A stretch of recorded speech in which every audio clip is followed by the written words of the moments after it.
Okay, so I'm sitting here with one of my childhood buddies, my man Todd Menego. And he's a few years younger than me, but he just reminded me of a great story that I never told on Facebook. But I'm going to tell it now, fuck it.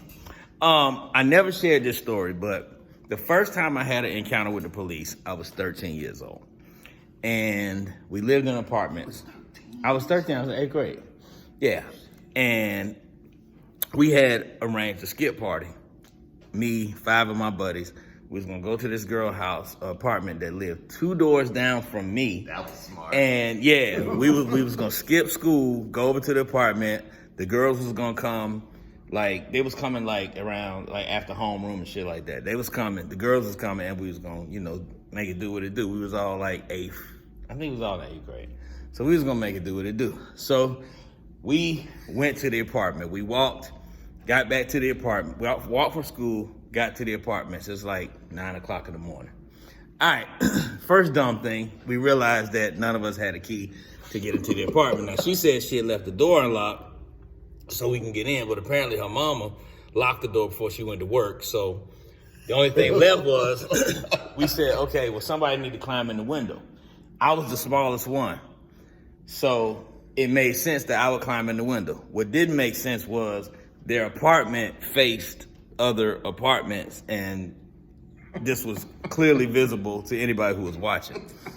I'm glad you think this shit was so fucking funny.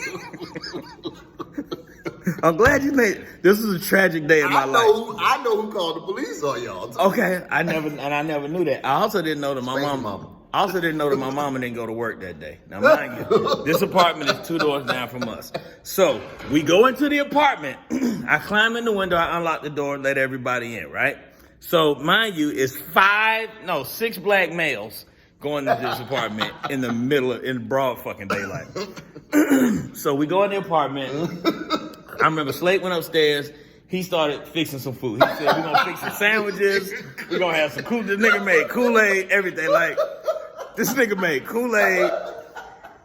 He broke out the bread, the mayonnaise, some meat, nigga. We fixing sandwiches. Like, this about to go down. We go downstairs. We pulling out comforters and blankets and shit, trying to figure out. So when the girls get there, it's going down. It's going down. Oh, it's about to be a whole party. It's about to be a whole party up in there. It's going all the way down.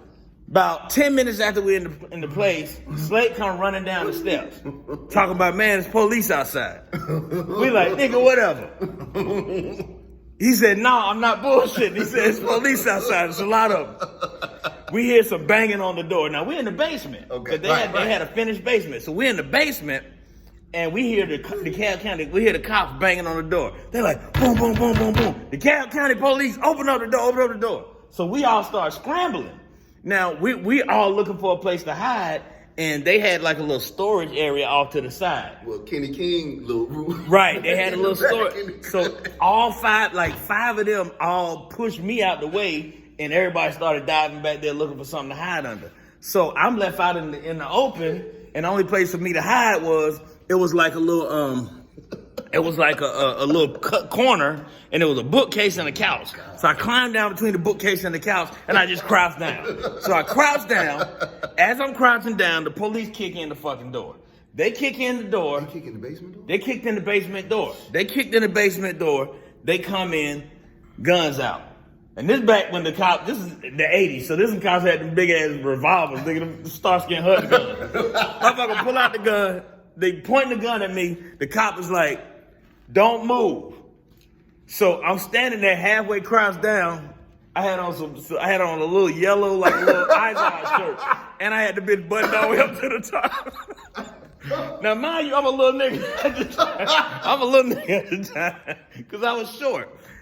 Nigga, them police came in there with them guns out. Told me to come out from where I was at. Put me up against the wall, like, I'm up against the wall. I'm spread out. I'm up against the wall. I'm up against the wall. I'm spread out on the wall. Police pat me down. And he told me, he said, boy, how old are you?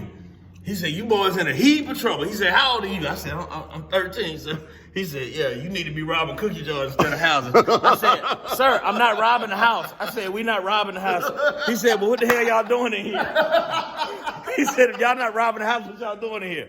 I said, we in here to, we just having a party. because you know we waiting on some girls to get here, and then I think I started crying a little bit. And then, so look. So they put my hand behind my back. He didn't even put handcuffs on me. He just grabbed my wrist with his hand like that, which is a Your fucking wrist was so insult. little. My wrist was so little. The nigga just held my hands behind my back like that, right?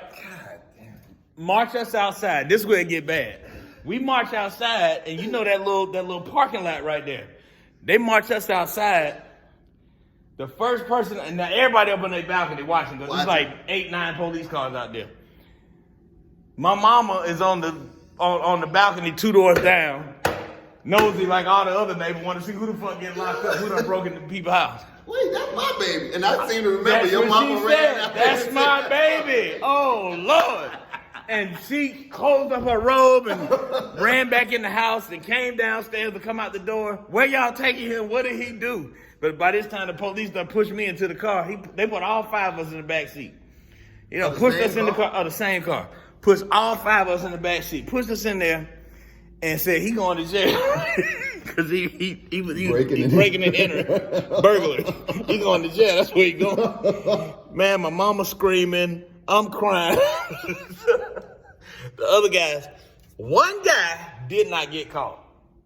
They pulled 5 of us out. Roma didn't get Roma caught. was the only one that got he in was a little down. cubby, yeah. He was down up I under some remember damn that. clothes or some shit. Nigga stayed in there all day.